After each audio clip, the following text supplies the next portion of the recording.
नमस्कार दोस्तों, मैं हूं शिवकांत गौतम। स्वागत करता हूं आप सभी का शुद्ध मनोरंजन में।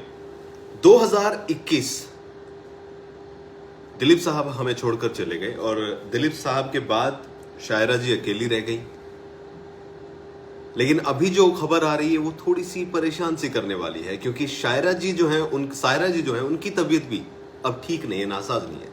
सायरा बानो दिलीप साहब से कितनी मोहब्बत करती थी ये हमें उसी वक्त पता चला, और इससे पहले भी जिस तरीके से उन्होंने उनका ध्यान रखा, पूरी दुनिया से वो अलग थी। सिर्फ दिलीप साहब ही उनकी दुनिया थे, और जब वो दुनिया चली गई तो उनकी भी अब तबीयत ठीक नहीं है। और ये बात जो है अब सामने आ रही है, जिसको लेकर धर्मेंद्र बहुत परेशान है।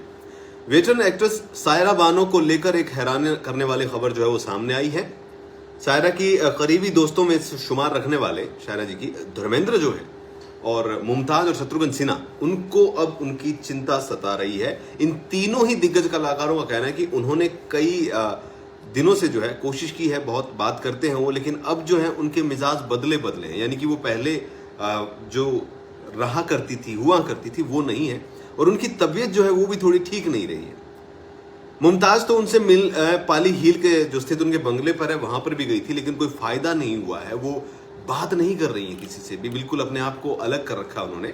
बॉलीवुड हंगामा से बातचीत करने के दौरान मुमताज ने बताया कि ये बहुत दुखद है। ऐसा लग रहा है कि शायरा जी यूसुफ जी के निधन से दुखी होकर एक अलग सी दुनिया में चली गई हैं, खुद को कैद कर लिया, ना किसी से बात करती हैं, ना किसी से मिलती हैं, कुछ भी नहीं कर रही हैं। मैंने उनसे बात करने और मिलने की बहुत कोशिश की, लेकिन मिल नहीं पाई। मुझे बहुत दुख हो रहा है।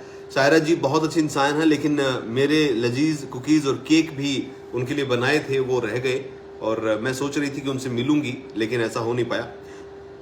ये तो बहुत सारी खूबसूरत कहानी जो हमने दिलीप साहब और सायरा जी की सुनी है, लेकिन जो उनकी प्रेम की कहानी है वो एक अलग सी है। 22 साल, 44 साल, और उसके बाद पिछले कई सालों से दिलीप साहब जो हैं वो ठीक नहीं थे, और ये हमें पता है कि वो भूल गए थे सब कुछ, उनको याद भी नहीं रहता था, पहचान भी नहीं पाते थे। लेकिन शायरा जी जो है वो हमेशा उनके साथ थी, और अंत समय में भी जब वो गए तो उन्होंने कहा कि अब मैं क्या करूं, बिना साहब के मैं कैसे क्या करूंगी। तो ये बात धर्मेंद्र जी ने बताई थी। फिलहाल जो है सायरा बानो जी जल्द से जल्द ठीक हों और वो इस दुख से बाहर निकलें, थोड़ा सा मिले जुले लोगों से उम्मीद करते हैं, और उनकी सेहत ठीक रहे इसकी कामना करते हैं।